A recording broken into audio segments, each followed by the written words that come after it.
nag-travel sila hanggang, apa, apa. So, bumakabalik sila sa Judea. And then, nagkaroon ng mga hari. Nung panahon nung mamatay, si King Solomon. Kasi nga dahil sa kanyang,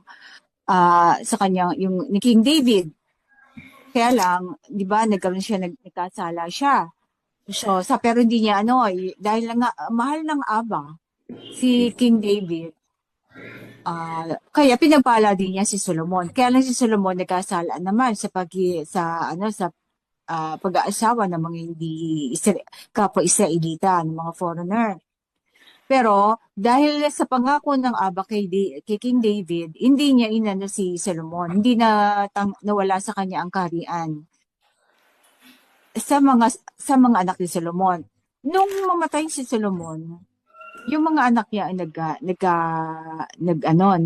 naglaban-laban. Kaya nahati ang kaharian. Nagkaroon ng Northern Kingdom na ang capital ay Samaria. Tapos, yung 10 tribo, ang natira sa Jerusalem, kung saan nandun ang nung templo at saka yung pinanggalingan ng kaharian ay nasa Jerusalem. Naiwan ang tribe of Judah at saka ng Benjamin. Kasi nagagalit ang mga kasi napakataas ng tax na binabayaran nila sa Jerusalem. 10 tribo sila, tapos parang ganon, parang nagrebelde sila. Kasama na mababasa din natin yun sa Torah reading. And then nung nagkaroon ng Assyrian invasion, in-invade ng Assyria ang tribu ang nasa Samaria.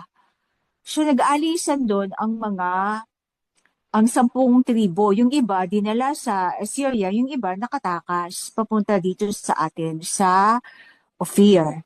So ang naiwan na lang sa Egypt. Tapos ang Samaria ay pinatirahan ng mga foreigner. Hindi naman ng Assyria pinadala niya doon mga foreigner, iba-ibang lahi.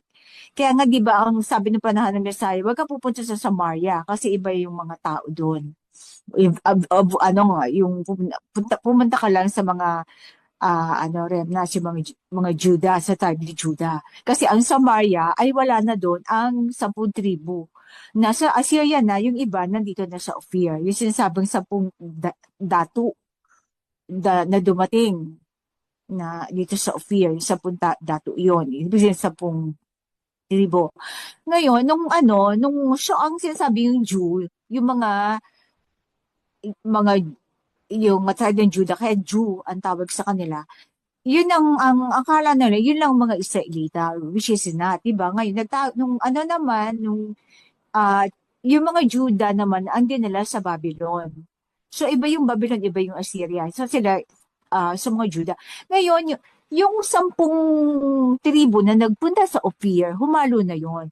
Binili nila ang mga taga-Joktan. So, syempre, kamag-anak nila ang Joktanite, mga yan, mga pinsan nilang malayo. Binili nila ang kapatagan. Ang mga Israelita, yung 10 tribo, dito sa kapatagan sila, sa lowlands. Ang Joktanite ang umakyat sa kabundukan. Ang pinambili nila ay ang golden salakot. Meron silang salakot na ginto. So, ang salakot isa sa ating mga national symbol. Ang mga nagsasalakot, ano ba sasalakot? Vietnam, China. Ano ba bang mga kalahi natin nagsusuot ng salakot? Ang Cambodia meron pero ibang shape na salakot nila eh.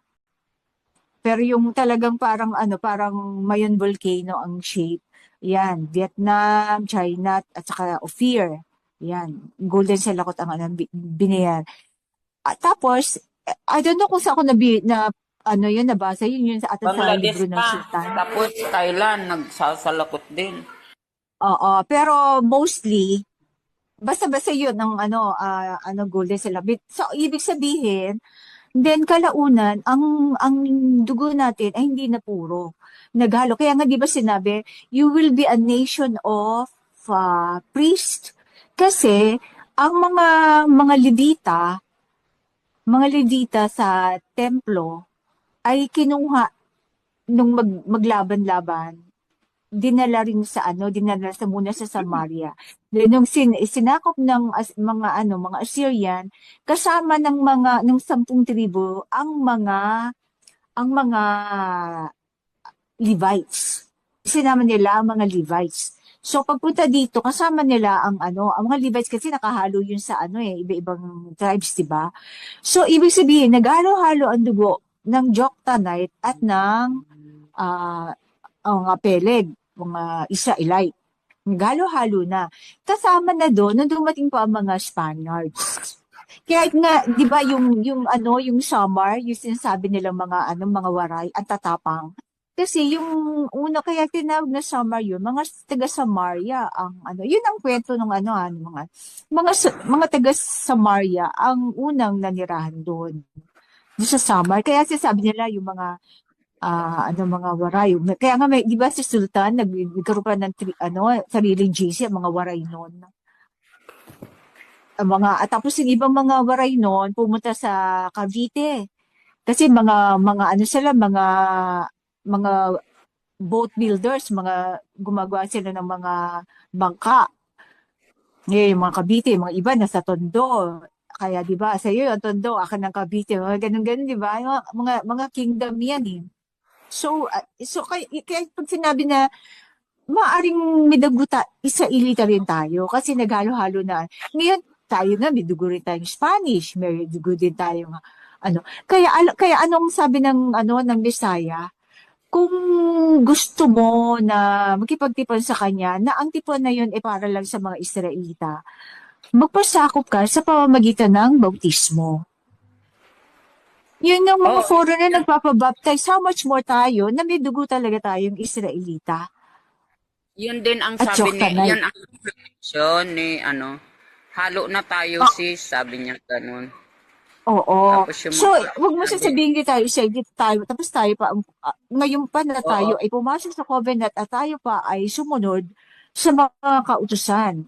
At saka sabihin, the yun fact din na ang ganito ang sabi kulay niya, natin, halo na tayo, ganito ang sabi. kulay natin, Israelita tayo, hindi tayo Japhetite, hindi tayo Hamite, kasi the fact na ganito ang kulay natin, Hebrew tayo. Yan, Hebrew tayo, na maaaring sabihin natin na Israelita tayo kasi di ba sakop tayo, di ba may foreign policy nga. Di how much more tayo na meron talaga tayong dugo dahil humalo na ang Joktanite at ang Israelite. Pero may mga purong Joktanite sa bundok, may mga puro pa dyan, meron din purong mga Israelita siguro sa Mindanao kasi hindi naman sila nasakop ng yung mga Spaniards sa Mindanao, pero maaari may Joktanite din kasi yung mga di ba may mga nagsasabi pa nga ang ninuno nila mga no read no write, pero ang ninuno nila tumawid ng dagat, tumawid ng